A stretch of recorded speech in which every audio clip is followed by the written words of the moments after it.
Thank you, Adam, and thank you all for being here. As Adam mentioned, we're going to talk first of all about Germany 2020 spring break trip, and then we'll pause the video, and anybody that wants to learn about the Spain or the France Women's World Cup trip, we can do it at that point. Okay, so Fusion International is a partnership between Activity Tours Europe, which is the company I represent, and North Carolina Fusion. I have gone with North Carolina Fusion, leading trips to Germany, Spain and Sweden over the past several years, and we have now more of a formal partnership. Upcoming trips we have the Spain fan trip, as we will talk about later for anybody, from April 18th to the 28th, which is unfortunately the Guilford County Spring Break Week. The France Women's World Cup fan trip, June 8th to the 15th of 2019. Sweden Spain Gothia Cup is July, and the one we're going to cover now is the Germany team trip, which is Spring Break 2020. Okay, a little bit about the company. I've obviously also already mentioned it. I was involved with Greensboro United Soccer for many years. Also, I was the Greensboro College women's coach. As a family, we decided to move to Europe 5 years ago, and I knew I wouldn't be able to coach in Europe, and I love to travel. It's a bit of a cliche. I love to travel. I had a passion for soccer, so I decided that I needed to start a business so we could survive in Europe. So I did, and I've been with different companies on these trips before, and I always felt like the price point that they were asking was quite high, and I wanted to offer packages that were more affordable, at least in comparison to other companies, were a lot less expensive. So the price tag is still high, I can't deny that, but when there's other companies, larger companies, we're several $100s cheaper for the land packages in general. So now we offer annual sports and culture tours. Okay, so Actually, I don't really have much to say on this one, but Germany 2020, there's a couple of pictures, a couple of old ones, obviously that's Bayern Munich. You've got Castle Hohenzollern, right here on the top right. Bottom left is Castle Liechtenstein. Anyone know what the bottom middle one is? Bayern Munich, Allianz Arena. And the bottom right is Tübingen, which is where we base our Germany tours. It's a beautiful old, as you can see actually here, the bottom right kind of points to where Tübingen is. You can see a map of Germany, and then the top left is the map of Europe, showing you where Germany is within Europe. So why Tübingen? Well, it's a good central location. It's a wonderful part of Germany, and I've met a good friend there through my times at Greensboro College, and when I went to visit there, I knew it would be a terrific place to offer trips. So we are based out of Tübingen for the last several years for our Germany trips. It's a very historic town, and just a wonderful place to visit. You've got Stuttgart nearby. Munich is 3 hours by bus, but it's a great day trip. You get to tour Allianz Arena, things like that. So that's why we chose Tübingen. Okay, this is a sample itinerary for the Germany trip. Obviously, the itineraries are subject to change, and it always depends on which matches you can get tickets for, what days they're on, and when the certain sites are open. But as a sample, we would hope to depart from North Carolina International Airport, so either Charlotte or Raleigh, and it is an overnight flight. Typically, we leave on the Friday and arrive on the Saturday morning, so we would arrive in Germany, where you'll be met by me. The first day is often very tough with an overnight flight, the jet lag. The kids are excited, they want to sleep on the flight, they get there, but by you get to mid-afternoon and they're exhausted and tired. So we try and get a Bundesliga match in early. It's usually have a 1 o'clock kickoff or a 1:30 kickoff in the afternoon, so we can do that sometimes. But if not, we can do a lighter day and then fit in the games around that afterwards. But again, as a sample, you'll probably do a city walking tour, potentially watch a match that day, and then we transfer to our accommodations in Tübingen. Day 3, the Sunday, the hotel we stay at is about a mile walk off, and it's along the river, so it's a nice warm up for the players to go train at the soccer facilities, and then do an official walking tour of Tübingen to more of the inside, more of the historical sites, more information for the kids. We do feel like even though this is a soccer trip, we want to make sure that they're getting some history, they get some information, and they can go back and that's the reason why they go to Europe, so it can open their eyes to different things and they can learn some new things. And then day 4, travel to Stuttgart. The Mercedes-Benz Museum is located in Stuttgart, and we will probably have our first game then, compete against the local team. Okay. Tuesday, that is Hohenzollern Castle. We would visit that. We would do a guided tour of Hohenzollern Castle, and then potentially have a second game against a local team. Regarding the games, in the past we've been able to secure games against Hoffenheim Academy, against Stuttgart Academy, but also some of the more local teams. We try and arrange a mix of the level of matches. It's always depending on when the clubs are available and whether we can use their facilities, but we try and make sure it's competitive, but again, that's always part of the experience. The Wednesday we would Wednesday we would travel to Munich, and we would do the tour of the Allianz Arena, home of Bayern Munich. If there's time, we would hope to have, you have the option for dinner, but it would be, a lot of people choose the Hofbrauhaus, which is a very famous facility. Not on this, but we have included also trips to Dachau, concentration camp. If we try and gauge the age of the players, make sure that it's appropriate for them. It's not an easy visit, but again, I think an important one. Then on the Thursday, again, you have a training opportunity. You can have free time and tour on your own. We often offer the parents some free time, and then we keep the players occupied. We give them a scavenger hunt, so hopefully they've been paying attention on the earlier guided tours. They get into groups, they have a scavenger hunt, they have to go through the old town, find different clues, and they get a prize for it at the end. Okay? Okay, the Friday, explore Liechtenstein Castle, that one right there, and hopefully a third game against the local team. Saturday, they have opportunities for different activities. There's a rock climbing wall at the local training facilities. There is the town itself is on what's called the River Neckar, and they have, I don't think there's an equivalent here in the United States, but imagine the gondolas in Venice. I would call them punts, but they're boats with the guys at the back with the big sticks, so you can do a boat trip on the river, and then hopefully watch a second professional Bundesliga match. Then we'd have a farewell dinner as a group in the local restaurant, and then on a Sunday transfer to Germany Airport for the return flight to the United States. Okay, the next few slides are just some pictures of the training facility. You'll see that this is the turf. This is actually the old turf. They now have a new. They have a new turf surface. They also have a grass field right next to it. Okay. Okay, this is the rock climbing wall. Also at their training facility, they have a German professional basketball team trains in the facility, the gym next to them. Not the gym, I suppose, the arena. But they have many opportunities for activities. They got a restaurant, cafeteria, tennis courts, obviously. Okay, so the accommodation. We've used this hostel for the last 2 or 3 trips that we've been on with the Fusion. It's a wonderful location. It's about 500 meters from the old town. It's actually an old army barracks. And I know what you're thinking with accommodation or hostel. It's a hostel. It's basic. It's very clean, but it is a great place. But just slow down a little sec. Obviously, they've got foosball there, different activities outside. Okay. There's the cafeteria. So, for the food, you get breakfast daily and a second meal on your travels. The third meal is not included, but breakfast would be in here most mornings. You get a decent selection.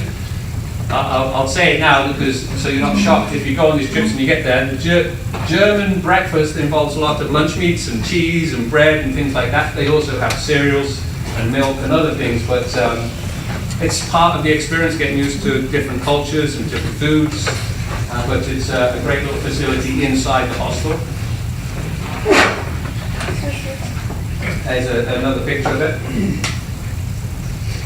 Okay, so this picture of the rooms, as I said, they are basic. This is for the players. There is an option for hotels for the parents as well.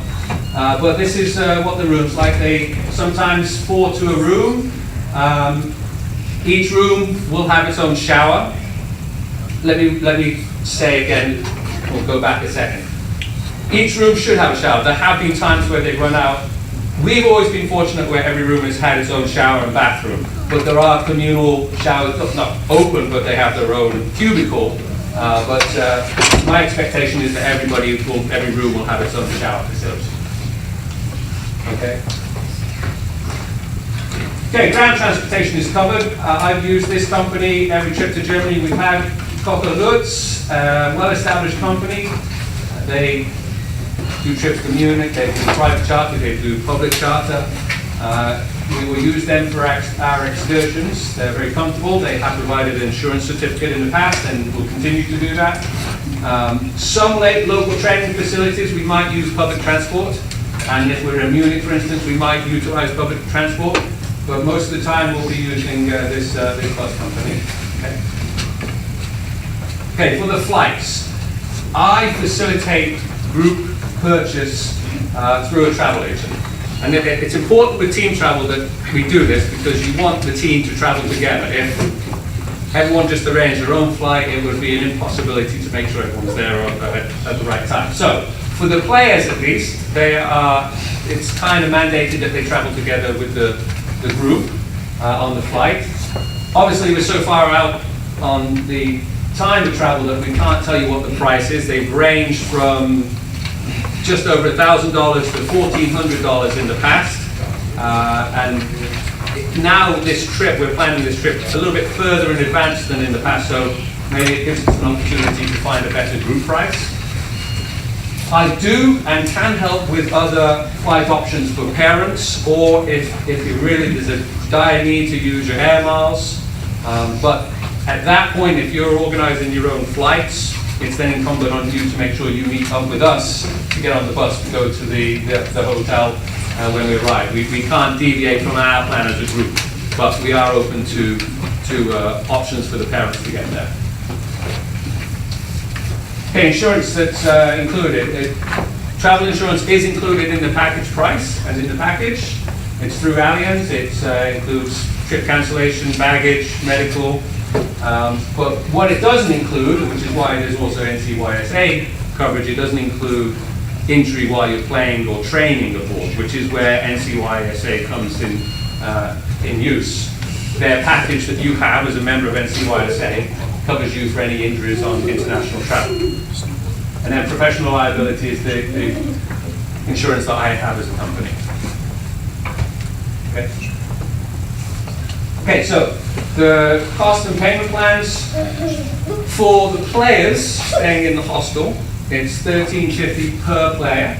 Okay, and as I said, that's the accommodation, the transport, 2 meals a day. If there's parents that want to go, it's $1,600 per guest in a twin room or a double bedroom. Parents are welcome to stay in the hostel. They are welcome to stay in the hostel, but usually at that point you're roomed with 3 other people in a room of 4. We've had many parents do that in the past and they've been quite happy with it. So it just takes some finagling to try and figure that out, but it is possible. If there's a hotel with a triple room, it drops the price a little bit. So if you have, as a family, you've got 1 player going and then you've got a sibling that's with you as you travel, a triple room would work for you in that situation. There is a deposit of $400. That will be due August 2019, but obviously we've got a long time before then, so we'll send out additional information before then. It will be by checks only, and they will be collected by a team representative at that time.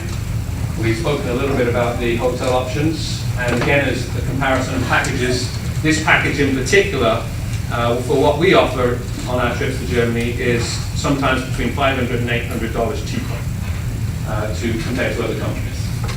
Okay. Okay, so what happens next? We will send out a follow-up email We are doing presentations for lots of trips right now, so we'll probably send out information regarding those trips before this one, but sometime in the near future you will get an email regarding this trip.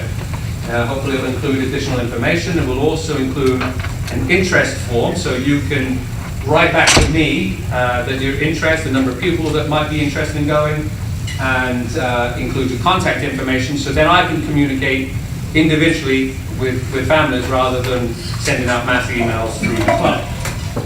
And then beyond that, we would include a contract with terms and conditions, and at that point we would collect any deposits.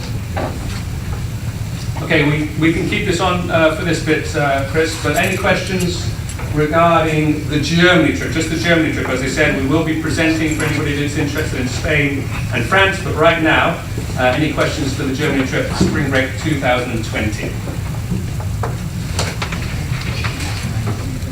One question? Yes, go ahead. I just want to make sure I understand the rooms. Okay. So you said that, let's say, like, I have a family of 4. We would be housed with another family? No. The person in your family that's playing on the team, Yep. they would room with other players in the Okay. hostel. You, as a family, would have an option for staying in a hotel Okay. in your own room, or if you have enough and they have a triple room available at the hostel, you could stay, the other 3 members of your family could stay in one hostel. They will not be rooming with anybody else from any other organization, only other players. You will not be rooming as a family with anybody else. But if there's a parent that goes with just one child or one parent, the parents might be matched up with another parent or another 2 parents in a hostel, or another 1 parent in a double room in a hotel. Okay, but we would not be with the player. Not the player that's playing, no. You would be in the same hostel, but not in the same room. Okay. Yes. Do the excursions, Munich, et cetera, include the parents, or is that just for? Yeah, everybody on the excursions is included on the trip. Obviously, you won't get to play in the games, but yes, all the excursions listed, unless you want to. I will say this, it's something that the players have to get used to when they travel to Europe, is they will only have one centre official. Often they don't have side referees up till the age of 14 or 15. I currently live in Germany, so my kids, go through this on a weekly basis. So if there's a volunteer for an assistant referee, then there's that. But yes, the excursions, everything we've said will most likely be included. The tour of Allianz, Dachau, the castles. Then we travel as one whole group and do that all together. We go to the game together as a group, but obviously then the boys go get ready. We will try and find an activity for the parents to do while they're getting ready, but often it's only a 45-minute wait, and they can visit the local town, the coffee shop, whatever, while they're waiting for the players. Okay? Yes? For the teams, are you doing it per age group or in a combination, like 05, 06, or? Okay, I'm gonna let. Do you want to answer that now, or should we? Yeah, we can do. So basically, I'll answer that one. what we've done is we've aimed it at, it will be the current U12 DA, okay, and the current U13 DA and ECNL. So in 2020, they would be the U13 and U14 DA and ECNL. Ideally, we'd like to take 2 teams, possibly 1 age group, a mixture of DA and ECNL, or a DA team and an ECNL team, and then mix the age groups accordingly. But it would only be for that group. So the U11s that are sitting in here, this is for hopefully the future for you. And if you're U14 parent, obviously, unfortunately, you've missed out. But if your team has a real need and a want to go, and you're not within that age group, then we could look at a team trip along the same lines, which we've done in the past. The other thing was, if you're interested in the trip and you commit to the payments now, and then next season you either unfortunately didn't make the DA for the following 2020 season or the ECNL, we would still obviously honour that because you are at the level that we feel is appropriate for this level of trip. If that makes sense with everybody. Yeah? Okay, any other questions? I know there was one over Yeah, here. no, it was me. I was just curious about the games and the practices. It's like within 10 days, you're just gonna have 2 games? Okay, so the question about number of practices and number of games, obviously as a group, before you leave the United States, you would have opportunities with the coach that you're going with to train as a team. So if there are a mix of players, you get used to each other. But when we arrive in Germany, often it's up to 3 games potentially to play, and 1 or 2 training sessions depending on the schedule and depending on the need. But they would have opportunities prior to leaving North Carolina to train together as a group. Yeah, we just want to make sure, obviously, when we're training that we're sticking to our physical periodisation and our rest and recovery. So based on if we had 2 games, we would maybe train a little bit more. If we had 3 games, we maybe would do different types of recovery training in between the games to make sure that we're not overloading the players. So, yeah. So it is a soccer trip, but also a cultural trip. That's what I'm thinking. Yeah, more so of it's a cultural mix. than So you soccer. could play 2 games, you could play 3 games, you could watch 2 Bundesliga games, you could watch 3 Bundesliga. It all depends on the schedule, but it is a broad mix of culture, which I think is important for it. Yeah, discovering the country. Yeah. Yes. How do you settle on when spring break is, given that you've got kids from multiple school systems? I was anticipating that question. In the past years, I don't know if it was last year, but certainly this year they don't match up. But in the past, there was a coordination between the counties, I guess, where Davie, Forsyth, and Guildford all had the same spring break, so we were able to do it. I don't believe it's been advertised next year when the spring breaks are. So, based on that, what we would do is we would look at the breakdown of the players and what counties they come from. Hopefully they coordinate and it's the same, but if not, we would look at the counties that they come from, and we would try and make I suppose, a value guess at what would be the best opportunity, which spring break would be the best opportunity to offer it on. Now, having said that, being with the DA, it's part of the United States Soccer Federation. They are technically part of, I don't know whether they call it the Olympic program or the national program, so they would be excused from a school absence if it happened not to be their spring break. Now, I know they like to hear that, you guys might not like to hear that, but the club can provide a letter to the school saying, look, this is part of the United States Soccer Federation program, and they could be excused. I'm not saying they want to do that or should do that, but that is an option if we got to it. Obviously now we have to wait and to see when the spring breaks are, and then we will make a decision at that point. Okay? Yes? Can you clarify if you went ahead and paid your money, but then your child was no longer in the DA or in ECNL? Did you say that you would credit the money, or they would still we have would an honour it. opportunity to play? We would honour it. So if you were interested and you're currently on the ECNL now and on the DA now, if you didn't make it the following year for that 2020, then you'd still be on the trip. So, no problem. Any other questions regarding Germany? Can the player go by himself, or does he have to go with the parent or some member of the That's a family? good question. On the fan trips that we've talked about, any child that goes has to be accompanied by a parent, but on the team trips, the parents do not have to go. It is not a... Few people are trying to do this. But it's up to you. And we've taken groups in the past where out of 14 or 15 players, only 5 families have gone. We've done trips to Sweden where only 2 families have gone. I'm there as a guide. Obviously, there will be a coach. If there are any parents, they can also become chaperones. We can talk about that. But we've not had any issues regarding that in the past. We don't anticipate it. I know Adam keeps cracks the whip if necessary, if there's any discipline problems. And dungeons in Germany. They do have so you can dungeons, block yeah. people in there. If you go to France, they have the guillotine still. But what is required, and what Adam has done in the past, and what I require of the staff that go is, you know, sometimes they are allowed in the local town. The town of Tübingen is a small town. There's not much trouble they can get into in the first place. When we go to the bigger cities, we usually stay as a big group together. Sometimes they are given free time in the smaller towns, but they have to be in at least groups of 3 usually, and they have to have one of them has to have an opportunity to communicate with myself or the coach who is traveling, so we do consider those safety aspects. Okay, thank you very much. We will cut the feed now for the live feed, thank you.